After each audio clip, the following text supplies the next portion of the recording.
ദൈവനാമത്തിന് മഹത്വം ഉണ്ടാകട്ടെ.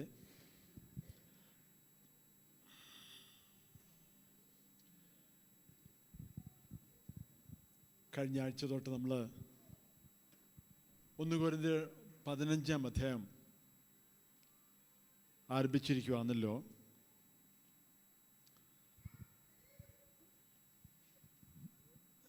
ദൈവവചനത്തിൽ പല കാര്യങ്ങളും നമ്മൾ ക്രമമായിട്ട് പഠിച്ചു പോകുന്നത് തീർച്ചയായിട്ടും നമുക്കൊരു അനുഗ്രഹമാണ്. അത് നമുക്ക് ദൈവത്തിൽ നിന്ന് പല കാര്യങ്ങൾ പ്രാപിക്കാനും അവസരം കിട്ടും. ദൈവം അത് എടുത്ത് നമ്മുടെ ജീവിതത്തിൽ പ്രായോഗികമാക്കി എടുക്കുമെന്ന് ഞാൻ വിശ്വസിക്കുന്നു.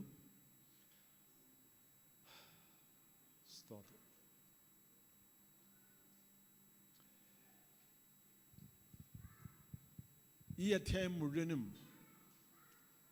റെസറക്ഷൻ, പുനരുത്ഥാനത്തെക്കുറിച്ച് പറയുന്ന ഒരു അധ്യായമാണ്. പലപ്പോഴും നമ്മൾ ഈ വീട്ടിൽ അല്ലെങ്കിൽ മരണത്തിൻ്റെ സമയത്ത് ഇത് കേൾക്കാറുണ്ട്. ഈ അധ്യായം വായിച്ച് നമ്മൾ കേൾക്കാറുണ്ട്.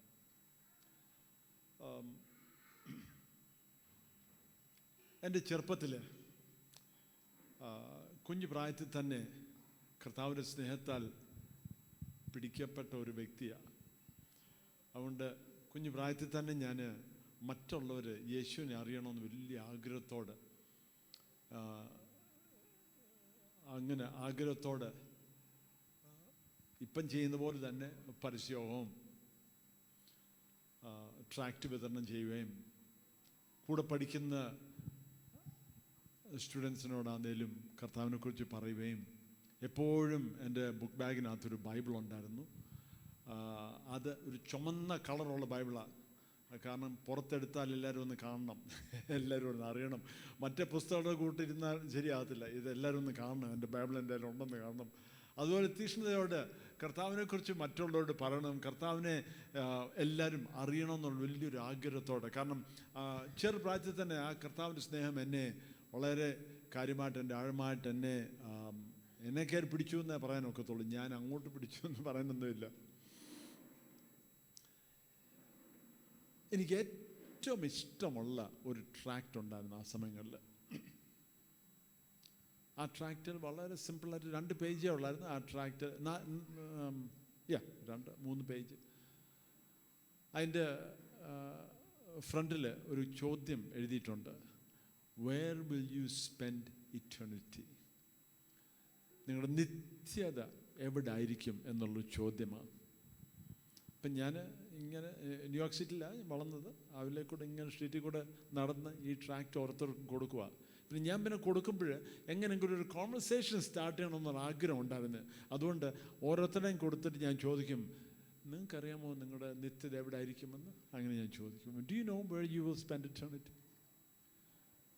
ഓർത്തോണം, ഇത് പലർക്കും ഇത് ഒരു തമാശ പോലെ തോന്നി. കാരണം ഒരു കൊച്ചു പയ്യൻ, 12-13 വയസ്സ് ഉള്ള പയ്യനാണ്. ഞാൻ ഇങ്ങനെയാണ് കൊടുക്കുന്നത്. കാരണം എനിക്ക് വലിയ ഹൈറ്റില്ല. അപ്പോൾ ഇത് പ്രായമുള്ളവരാ, വലിയ ആൾക്കാരാ, സൈസ് വലിയ ആൾക്കാരാ. അപ്പോൾ അവരുടെ കൊടുക്കുക. ഞാൻ ചോദിക്കുക, sir do you know where you will spend eternity? നിങ്ങൾക്കറിയാമോ? പല രീതിയിലുള്ള ഉത്തരങ്ങൾ എനിക്ക് കിട്ടിയിട്ടുണ്ട്. പലപ്പോഴും കേട്ടുള്ള ഉത്തരം ഇതാണ്: എൻ്റെ നിത്യത നരകത്തിലായിരിക്കും. കാരണം എൻ്റെ കൂട്ടുകാരെല്ലാവരും അവിടെ പോകുന്നു, ഞങ്ങൾ ഒരുമിച്ച് അടിച്ച് പൊളിച്ച് അവിടെ ആയിരിക്കും എന്ന് പറയും.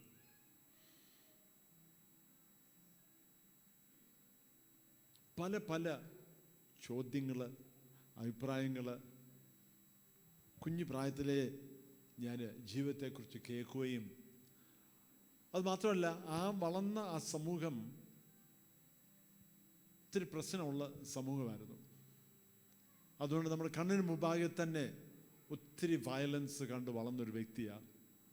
ഡ്രഗ്സും ആൽക്കഹോളും വെടിവെപ്പും കുത്തും ഒത്തിരി പ്രശ്നങ്ങൾ കണ്ട് വളർന്ന കുഞ്ഞു പ്രായം തൊട്ടേ വളർന്നതായതുകൊണ്ട് ജീവിതത്തെക്കുറിച്ച് ഒരു പ്രത്യേക ഒരു കാഴ്ചപ്പാടായിരുന്നു ഉണ്ടായിരുന്നത്. ചിലർ ചോദിച്ചിട്ടുണ്ട്, നിങ്ങൾക്ക് എന്തും അറിയാം ജീവിതത്തെക്കുറിച്ച്?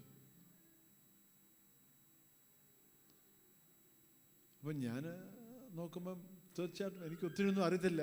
ഞാൻ കൊച്ചു പയ്യനാ, ഇവരും മുതിർന്നവരാ, പ്രായമുള്ളവരാ.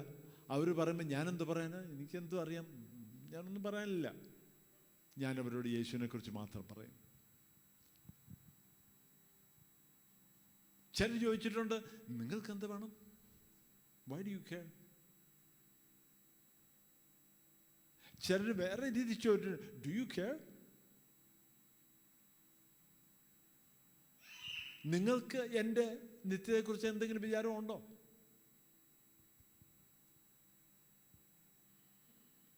ചിലർ ചോദിച്ചിട്ടുണ്ട്, അതിലെന്തുവാ കാര്യം? ഈ ഭൂമിയിൽ ജീവിച്ച് എന്നെങ്കിലും മരിച്ച് കുഴിയിലോട്ട് പോകും. മൃഗങ്ങളെപ്പോലെ തന്നെ, അത്രേ ഉള്ളല്ലോ.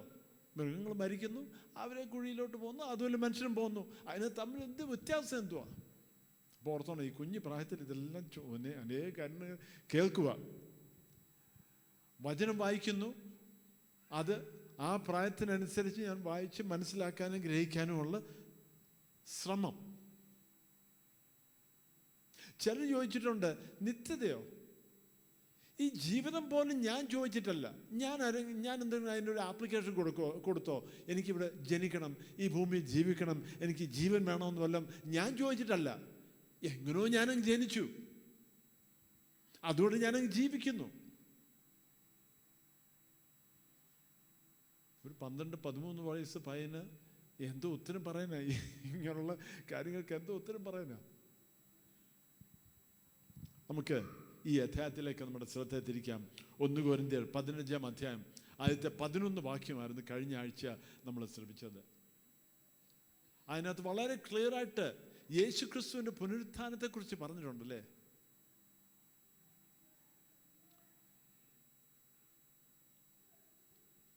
അന്നത്തെ കാലത്ത് നോസ്റ്റിസിസം എന്ന് പറഞ്ഞൊരു ഫിലോസഫി ഉണ്ടായിരുന്നു.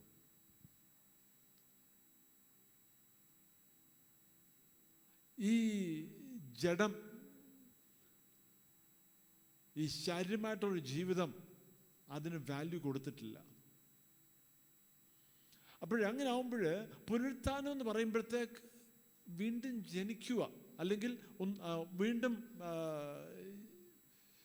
റെസറക്റ്റ് ചെയ്യുക, അതൊരു കോംപ്ലിക്കേഷനാണ്. ഈ ശരീരം ഈവിള, ഈ ജഡം ഈവിള, അങ്ങനെ ആണെങ്കിൽ എന്തിനാ? അതിന് വാല്യൂ കൊടുത്തിട്ടില്ല. പിന്നെ യേശുക്രിസ്തു ഉയർത്തെഴുന്നേറ്റെന്നുള്ളൊരു അടയാളങ്ങൾ, തെളിവുകൾ ഈ ശിഷ്യന്മാർ കണ്ടത് മാത്രമല്ല, കഴിഞ്ഞ ആഴ്ച ഇതിനെക്കുറിച്ച് പറഞ്ഞു. 500 ആൾക്കാർ അവരൊരുമിച്ച് ഇത് കണ്ടു. ആരോ എവിടോ ഈ കണ്ടു എന്നല്ല, അല്ലെങ്കിൽ ഇവിടെ ഒരാൾ അവിടെ ഒരാൾ പലരും കണ്ടു. അതൊക്കെയെന്ന് പറഞ്ഞാൽ ചിലപ്പം ഒരു രീതിയിലുള്ള ഹലൂസിനേഷൻ ആകാം, അല്ലെങ്കിൽ ആരോ അവർക്കേതോ ഒരു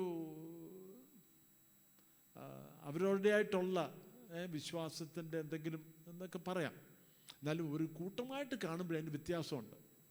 അത് അങ്ങോട്ടും ഇങ്ങോട്ടും വെരിഫൈ ചെയ്യാൻ നോക്കും.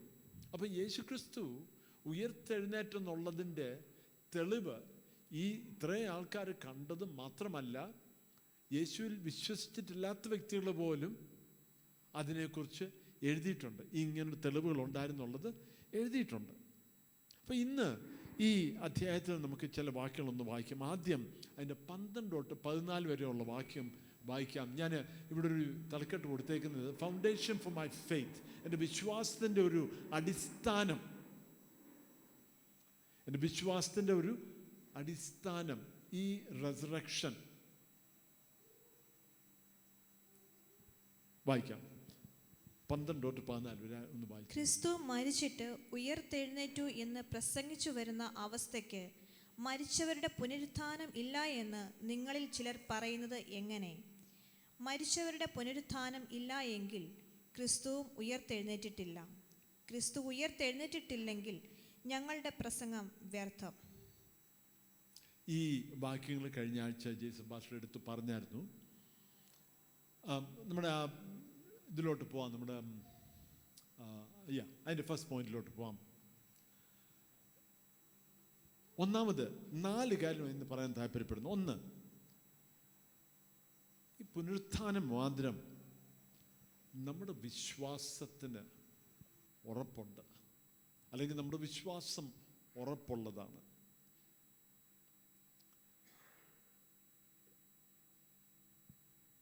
കേട്ടുണ്ടോ? നിന്റെ വിശ്വാസം നിന്നെ രക്ഷിക്കട്ടെ. കേൾക്കാൻ നല്ല രസമാണ്. എന്തുവാ വിശ്വസിക്കുന്നത്? എന്തെങ്കിലും വിശ്വസിച്ചാൽ അതങ്ങ് രക്ഷിക്കുമോ? എവിടാ വിശ്വാസം? ചിലർ പറയാൻ വിശ്വസിക്കുക, വെറുതെ വിശ്വസിച്ചിട്ട് കാര്യമില്ല. ആ വിശ്വാസത്തിന് എന്തെങ്കിലും അടിസ്ഥാനമുണ്ടായിരിക്കണം, എന്തെങ്കിലും ഉറപ്പുണ്ടായിരിക്കണം. യേശുക്രിസ്തു ഉയർത്തെഴുന്നേറ്റു. നമുക്കും ഒരു പുനരുത്ഥാനമുണ്ട്. നമ്മുടെ ശരീരം ദൈവം റെസറക്റ്റ് ചെയ്യും എന്നുള്ളൊരു ഉറപ്പ് ദൈവം നമുക്ക് തന്നിട്ടുണ്ട്. Resurrection of Christ is the adequate foundation for our faith. എന്തെങ്കിലും അങ്ങ് വിശ്വസിക്കുക എന്ന് പറയുന്നത് അതിനൊരു അടിസ്ഥാനമില്ലാതായി പോകും. എന്നാൽ യേശു ക്രിസ്തു ഉയർത്തെഴുന്നേറ്റത് കൊണ്ട് നമ്മുടെ വിശ്വാസത്തിന് ഒരു അടിസ്ഥാനമുണ്ട്. അല്ലെങ്കിൽ ഏതെങ്കിലും ഒരു വ്യക്തി കുറേ നല്ല കാര്യങ്ങൾ പറഞ്ഞിട്ട് അവരവരുടെ പാട്ടിന് പോയി, അല്ലെങ്കിൽ പറഞ്ഞിട്ട് അവർ മരിച്ചു, അടക്കപ്പെട്ടു, എങ്ങാണ്ട് കിടപ്പുണ്ട്, അതിലൊരർത്ഥമില്ല. ഞാൻ കൊച്ചിലെ കേട്ടിട്ടുള്ള അനേക ചോദ്യങ്ങൾ ജീവിതത്തെക്കുറിച്ച്, ജീവിതത്തിൻ്റെ അർത്ഥം എന്തുവാ, അല്ലെങ്കിൽ ഇതിന് അർത്ഥമുണ്ടോ? അനേക ചോദ്യങ്ങൾ എൻ്റെ ജീവിതത്തിലുണ്ട്. അതിനർത്ഥം ഞാൻ കണ്ടെത്താൻ ശ്രമിച്ച് നോക്കി, എങ്ങും കാണാനില്ല.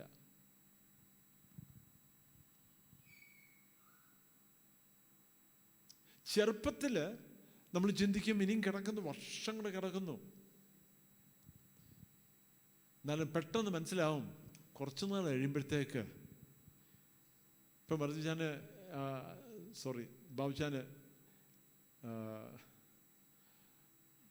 80 വയസ്സായെന്ന് പറഞ്ഞു. ആക്ച്വലി ഒരു പ്രായം കഴിയുമ്പോൾ നമ്മൾ ഓരോ വർഷം വെച്ചുള്ള കണക്ക് കൂട്ടുന്നതിന് പകരം നമ്മൾ ഈ ഡെക്കേഡ്സ് വെച്ച് കണക്ക് കൂട്ടാൻ തുടങ്ങും. ഞാൻ പലപ്പോഴും പുറമോട്ട് നോക്കുമ്പോൾ ഈ ഡെക്കേഡ്സ് വെച്ച് ചിന്തിക്കും. 10 വർഷങ്ങളായിട്ട് ഞാൻ ചിന്തിക്കാറുണ്ട്. എൻ്റെ 20കളിലെ കാര്യങ്ങൾ, 30കളിലെ കാര്യങ്ങൾ, 40കളിലെ കാര്യങ്ങൾ, 50കളിലെ കാര്യങ്ങൾ, ഇങ്ങനെ ഓരോ ഡെക്കേഡ്സ് വെച്ച് ഞാൻ ചിന്തിക്കും.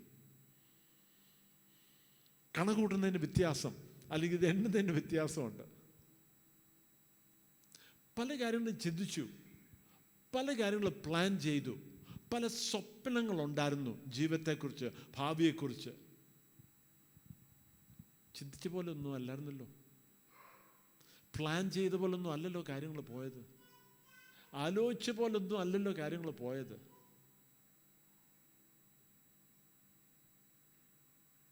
ആഗ്രഹിച്ചതുപോലും അല്ലല്ലോ കാര്യങ്ങൾ പോയത്. എന്ത് ചെയ്യും? ഇതിലെവിടെ അർത്ഥം?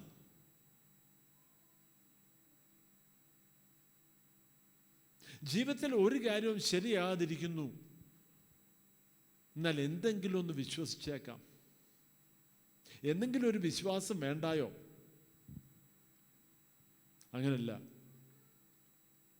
നമ്മുടെ വിശ്വാസത്തിന് ഒരു അടിസ്ഥാനമുണ്ട്, ഒരു ഉറപ്പുണ്ട്. അത് യേശു ക്രിസ്തു നമ്മുടെ പാപത്തിനു വേണ്ടി മരിച്ചു, അടക്കപ്പെട്ടു, 3-ാം ദിവസം ഉയർത്തെഴുന്നേറ്റു, ഇന്ന് സ്വർഗസ്വനായ പിതാവിൻ്റെ വലത്ത് ഭാഗത്ത് ഉണ്ടെന്നുള്ള ഉറപ്പ്. അതുമാത്രമല്ല, യേശു ക്രിസ്തു പറഞ്ഞു, ഞാൻ നിങ്ങളോടുകൂടെ ലോകാവസാനത്തോളം ഉണ്ടായിരിക്കും എന്നൊരു വാഗ്ദത്തം പറഞ്ഞിട്ട് മരിച്ചടക്കപ്പെട്ട ഒരു വ്യക്തിയല്ല.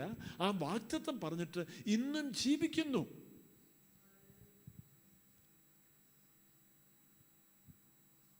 ഞാൻ മാത്രമായിരിക്കത്തില്ല, ചിലപ്പം 1-2 പേരെങ്കിലും കാണും ചിന്തിച്ചിട്ടുള്ളത്, കർത്താവേ ഈ ജീവിതത്തിൽ എന്തെങ്കിലും അർത്ഥമുണ്ടോ?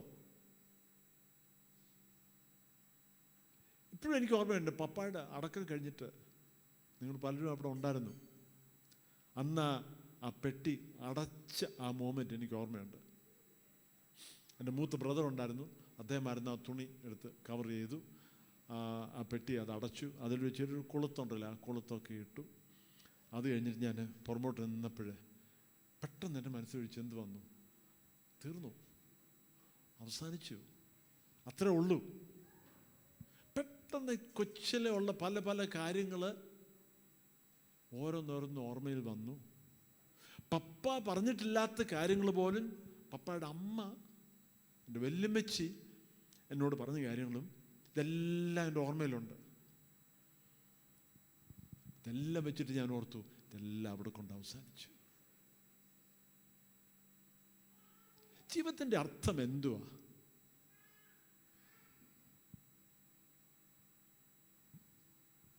ഇതിലെ അർത്ഥം ദൈവവചനത്തിൽ പറഞ്ഞേക്കുന്നത്, ദൈവത്തിന് നമ്മളെക്കുറിച്ചൊരു പ്ലാനുണ്ട്, ഒരു ഉദ്ദേശമുണ്ട്. ഈ ജീവിതത്തിൽ, ഈ ഭൂമിയിൽ എന്ത് സംഭവിച്ചാലും, ഏതൊക്കെ പ്രശ്നമുണ്ടായെങ്കിലും, ഏതൊക്കെ രോഗങ്ങളുണ്ടായാലോ, ഏതൊക്കെ ബുദ്ധിമുട്ടുകളുണ്ടായോ, ഏതൊക്കെ എതിർപ്പുകൾ ഉണ്ടായിട്ടുണ്ടോ, ഏതൊക്കെ മേഖലയിൽ നമ്മൾ തകർച്ച അനുഭവിച്ചോ, ഏതൊക്കെ സ്വപ്നങ്ങൾ ഇല്ലാതായോ, ഏതൊക്കെ കാര്യങ്ങളിൽ ഒരു കാര്യം നടക്കത്തില്ല എന്ന് ചിന്തിച്ചിട്ടുണ്ടോ, അതിൻ്റെ മധ്യേ ഒരു ഉറപ്പുള്ള ഒരു വിശ്വാസമുണ്ട്. യേശു ഇന്നും ജീവിക്കുന്നു. സ്തോത്രം. സംശയിക്കേണ്ട, ഭയപ്പെടുകയും ചെയ്യണ്ട. നാളെ എങ്ങനായിത്തീരും എന്നുള്ള ചോദ്യം ഉള്ളവർ ഓർത്തോണേ, നാളെയും യേശു നമ്മുടെ കൂടെ ഉണ്ട്. യേശു അടക്കപ്പെട്ട് അവിടെ അവസാനിച്ച ഒരു വ്യക്തിയല്ല, ഇന്നും ജീവിക്കുന്നു, എനിക്ക് വേണ്ടി ഇന്നും ജീവിക്കുന്നു എന്നുള്ളൊരു ഉറപ്പ് നമുക്കുണ്ട്. സ്തോത്രം. അപ്പോൾ നമ്മുടെ വിശ്വാസം ഉറപ്പുള്ള ഒരു വിശ്വാസമാണ്. എന്തുകൊണ്ട്? ക്രിസ്തു ഉയർത്തെഴുന്നേറ്റു. രണ്ടാമത് 15-ാം വാക്യം ഒന്ന് വായിക്കാമോ? മരിച്ചവർ ഉയർക്കുന്നില്ല എന്ന് വരികിൽ ദൈവം ഉയർപ്പിച്ചിട്ടില്ലാത്ത ക്രിസ്തുവിനെ അവൻ ഉയർപ്പിച്ചു എന്ന് ദൈവത്തിന് വിരോധമായി സാക്ഷ്യം പറകയാൽ ഞങ്ങൾ ദൈവത്തിന് കള്ളസാക്ഷികൾ എന്ന് വരും. അപ്പം നമ്മുടെ സാക്ഷ്യത്തിന് ഒരു ഉറപ്പുണ്ട്, നമ്മുടെ സാക്ഷ്യത്തിന് ഒരടിസ്ഥാനമുണ്ട്. നമ്മുടെ വിറ്റ്നസ്. ഞാൻ കൊച്ചുനാൾ തൊട്ടേ അനേകരോട് യേശുവിനെക്കുറിച്ച് സാക്ഷിക്കുക അല്ലേ. ഞാൻ ഒരു വിറ്റ്നസ്സായിട്ട് അവരോട് പറയുക, യേശു ജീവിക്കുന്നു.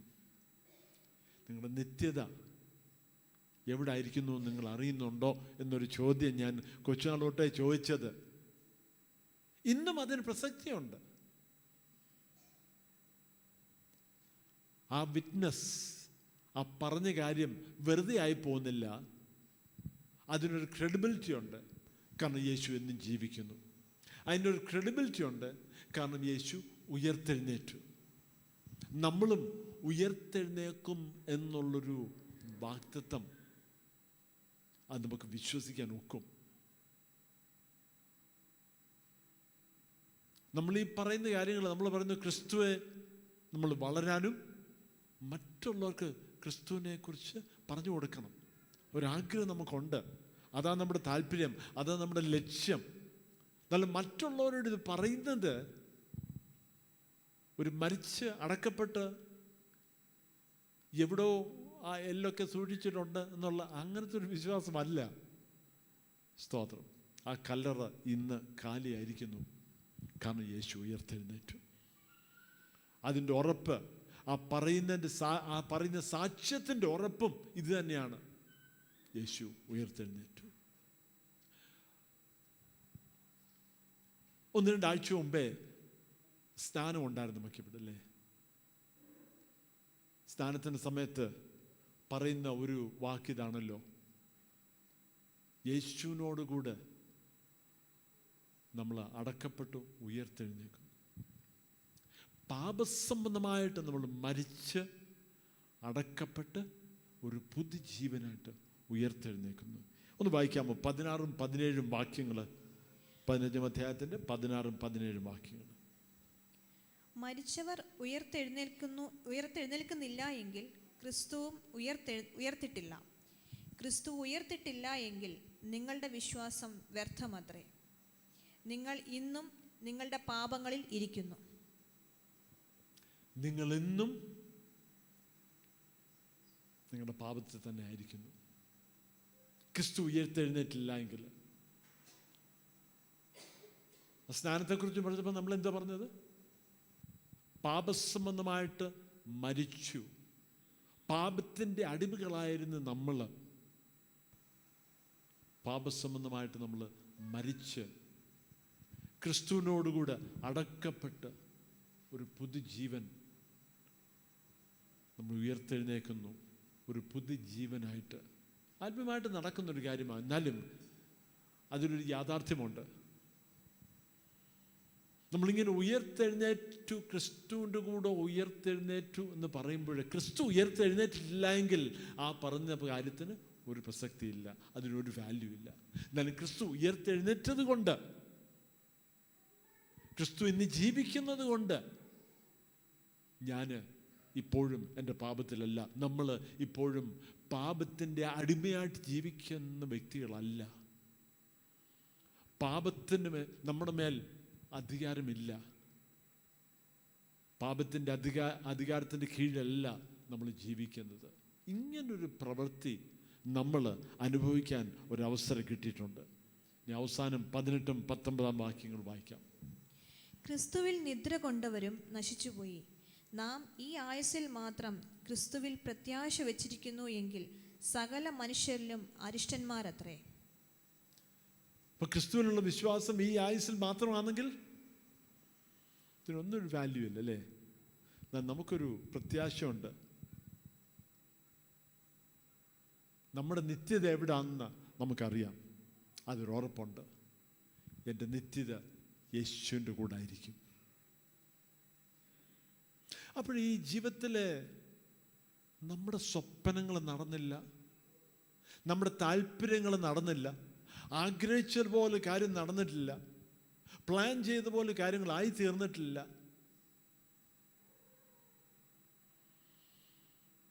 ഇനിയും ആകാൻ ഒക്കുമോ? ഇനി അത് നടക്കുമോ? അല്ലെങ്കിൽ നമ്മൾ തീരുമാനിച്ചു കാണും ഇനി ഒന്നും നടക്കാൻ പോകുന്നില്ല. ഈ പറഞ്ഞ പോലെ വർഷങ്ങൾ എണ്ണുന്നത് 1, 2, 3 അല്ല, 10, 20, 30, 40 പെട്ടെന്ന് ഡെക്കേഡ്സ് പോലും പോവാ. ഇനി എന്ത് ചെയ്യാനാ? പണ്ട് കാസറ്റ് ടേപ്പ് ഒക്കെ ഉണ്ട്, ഇപ്പോൾ റീവൈൻഡ് ചെയ്യാമെന്ന് പറയുന്നുണ്ട്. ഇപ്പം അത് പറയാനൊക്കത്തില്ല. ഇതെല്ലാം ബാക്ക് അടിച്ച് ഒന്നുകൂടെ റീസ്റ്റാർട്ട് ഒക്കത്തില്ല. ജീവിതം എത്ര ആയി? ഇനിയൊന്നും പ്രതീക്ഷിക്കാനില്ല. എല്ലാം അവസാനിച്ചു, എല്ലാം തീർന്നു. അല്ല, നമുക്കൊരു നിത്യതയുണ്ട്. അതാണ് നമ്മുടെ പ്രത്യാശ. ഈ ജീവിതം, ഈ ലോകത്തിലുള്ള ജീവിതം എന്ത് ചുരുക്കമായിട്ടുള്ള ജീവിതമാണെന്നുള്ളത് നമ്മളൊന്ന് മനസ്സിലാക്കണം. ചെറുപ്പക്കാർക്ക് അത് മനസ്സിലാക്കാൻ ഇച്ചിരി ബുദ്ധിമുട്ടാണ്. അത് ശരിക്കും അറിയണമെങ്കിൽ നിറച്ച മുടിയുള്ളവരോട് ചോദിക്കണം. എനിക്ക് നിറച്ച മുടി കുറവാണ്. അവരോട് ചോദിച്ചാൽ അവർ പറഞ്ഞു തരും ഈ ജീവിതം വളരെ ബ്രീഫാണ്, വളരെ ഷോർട്ടായിട്ടൊരു ജീവിതമാണ്, ഇത്രേ ഉള്ളൂ. അപ്പം ഈ അച്ഛൻ പറഞ്ഞല്ലോ 70 ഏറെയാൽ 80 എന്ന് ബൈബിളിൽ പറഞ്ഞിട്ടുണ്ട്. ഇത് പെട്ടെന്നങ്ങ് പോവാ. ഇത് ഈ പെട്ടെന്ന് തീരുന്നതിന് നമ്മൾ ഒത്തിരി അങ്ങ് വാല്യൂ കൊടുക്കുക. ശ്രദ്ധിച്ചോണേ, ഈ പെട്ടെന്ന് തീരുന്ന ഈ ജീവിതത്തിന് നമ്മൾ ഒത്തിരി വാല്യൂ കൊടുക്കുന്നു.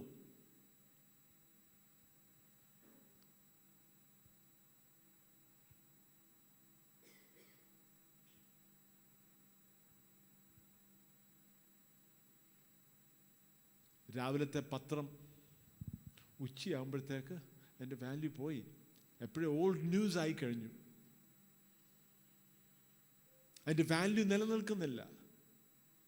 70 ഏറിയാൽ 80 വർഷം കുറവാണ്, ഒത്തിരി ഒന്നും ഇല്ലത്. എന്നാലും ഒരു കാര്യം നമ്മൾ മനസ്സിലാക്കേണ്ടത്, ഈ ഷോർട്ടായിട്ടുള്ള ഈ ജീവിതം കൊണ്ട് ദൈവത്തിൻ്റെ ഉദ്ദേശമുണ്ട്. നമ്മുടെ മനസ്സിൽ പല പ്ലാനും പല പദ്ധതികളും നമ്മൾ സെറ്റ് ചെയ്യും. നമ്മൾ ചില ഗോൾസ്, ചില ലക്ഷ്യങ്ങൾ, എനിക്ക് ഇന്നത് ചെയ്യണം, ഇങ്ങനെ ചെയ്യണം, ഇന്നത് നേടണം, ഇങ്ങനെ ആയിത്തീരണം, അങ്ങനെ ആയിത്തീരണം, അല്ലെങ്കിൽ ഇന്നാരെ തോൽപ്പിക്കണം, അവരെ തോൽപ്പിക്കണം, അല്ലെങ്കിൽ ചിന്തിക്കും ഇന്നാരെ ഒന്ന് കാണിച്ചു കൊടുക്കണം, ഇവരെ കാണിച്ചു കൊടുക്കണം. അവർ പറഞ്ഞു ഞാൻ ഇങ്ങനെ ആയിത്തീരത്തില്ല, ഞാൻ അവരെ കാണിക്കും. ഒത്തിരി ചിന്തകൾ നമ്മുടെ മനസ്സിലുണ്ട്. എന്നാലും ഇത്രയൊക്കെ ഉള്ളു ജീവിതം, പെട്ടെന്ന് പോകാനുള്ളതാ. നമ്മൾ മനസ്സിലാക്കേണ്ടത് ദൈവത്തിന് ഈ ഷോർട്ടായിട്ടുള്ള ജീവിതം കൊണ്ട് ദൈവത്തിനൊരു പ്ലാനുണ്ട്, ദൈവത്തിനൊരു ഉദ്ദേശമുണ്ട്. അത് നമ്മളൊന്ന് മനസ്സിലാക്കണം. കർത്താവേ, അങ്ങയുടെ ഹിതം എന്തുവാ? എൻ്റെ ജീവിതം കൊണ്ട് ദൈവത്തിൻ്റെ പ്ലാൻ എന്തുവാ? ദൈവത്തിൻ്റെ ഹിതം എന്തുവാ? ദൈവവചനം നമ്മൾ പഠിക്കുമ്പോൾ ദൈവത്തിൻ്റെ പ്ലാന് നമ്മുടെ ജീവിതം കൊണ്ട് ദൈവനാമം മഹത്വപ്പെടണം. നമ്മുടെ ജീവിതം ഒരു പ്രാക്ടീസാണ് ഇത് കേട്ടോ. ഇത് ആക്ച്വലി ഒരു പ്രാക്ടീസ് സെഷനാണ്. ഒരു നിത്യത വരുന്നുണ്ട്. അതാ ആ 4ാമത്തെ പോയിന്റ്. നമുക്കൊരു നിത്യത വരുന്നുണ്ട്. ആ നിത്യതയാണ് എവർലാസ്റ്റിംഗ് ആയിട്ടുള്ളത്, നിലനിൽക്കുന്നത്. ആ നിത്യതയാണ്.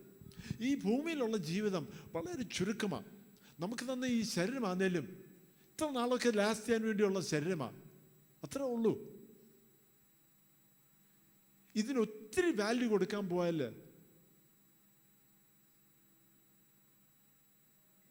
ഒരു തെറ്റായിട്ടുള്ളൊരു വാല്യുവേഷനാണ്. ഈ ജീവിതം വേണ്ടെന്നല്ല, എന്നാലും ഇതിന് കൊടുക്കുന്ന വാല്യൂ വളരെ സൂക്ഷിച്ച് വേണം. ഇത്ര വർഷമേ ഉള്ളൂ, ഇതിനപ്പുറം ഒരു ജീവിതമുണ്ട്. പണ്ടത്തെ പഴയ ഫിലോസഫേഴ്സ് അവരും പറയുന്നൊരു കാര്യം ഇതാണ്. അവർ ദൈവവിശ്വാസികളാണെന്നോ ഇല്ലയോ ഒന്നും നമുക്ക് ആർക്കും ഒന്നും അറിയത്തില്ല. എന്നാലും അവരും പറയുന്നൊരു കാര്യം ഇതായിരുന്നു. അൾട്ടിമേറ്റ് റിയാലിറ്റി എന്നുള്ളൊരു വാക്ക് അവർ ഉപയോഗിക്കും. അവർ പറയും അൾട്ടിമേറ്റ് റിയാലിറ്റി, ജീവിതത്തിൻ്റെ യഥാർത്ഥമായിട്ട് യാഥാർത്ഥ്യം ഈ കാണുന്നതിലൊന്നും അല്ല. അൾട്ടിമേറ്റ് റിയാലിറ്റി ഈ ഫിസിക്കൽ റിയാലിറ്റി, ഫിസിക്കൽ വേൾഡ്, ഇതൊന്നുമല്ല അൾട്ടിമേറ്റ് റിയാലിറ്റി. ഈ കാണുന്നതിനപ്പുറം ഏതോ ഉണ്ട്. ഈ കാണുന്നതിനപ്പുറം ഒരു മൂല്യമുണ്ട് എന്ന് ഫിലോസഫേഴ്സ് പോലും മനസ്സിലാക്കി. വചനത്തിലോ അത് വളരെ വചനത്തിൽ അത് വളരെ ക്ലിയറായിട്ട് നമുക്ക് പറഞ്ഞിട്ടുണ്ട്. ഈ ഭൂമിയിൽ ജീവിതം താൽക്കാലികമാണ്. ഇതിൻ്റെ മൂല്യം, ഇതിൻ്റെ വാല്യൂ എല്ലാം ഇവിടെ അല്ല. ഒരു നിത്യതയുണ്ട്, അവിടെ അതിൻ്റെ വാല്യൂ. എന്നാലും ഈ ഭൂമിയിലായിരിക്കുമ്പോൾ നമുക്ക് കർത്താവിനോട് ചോദിക്കണം, ദൈവമേ, ദൈവത്തിന് എന്നെക്കുറിച്ച് എന്തുവാ പ്ലാന്? അങ്ങയുടെ പദ്ധതി എന്തുവാ? അങ്ങയുടെ ഇഷ്ടം എന്തുവാ?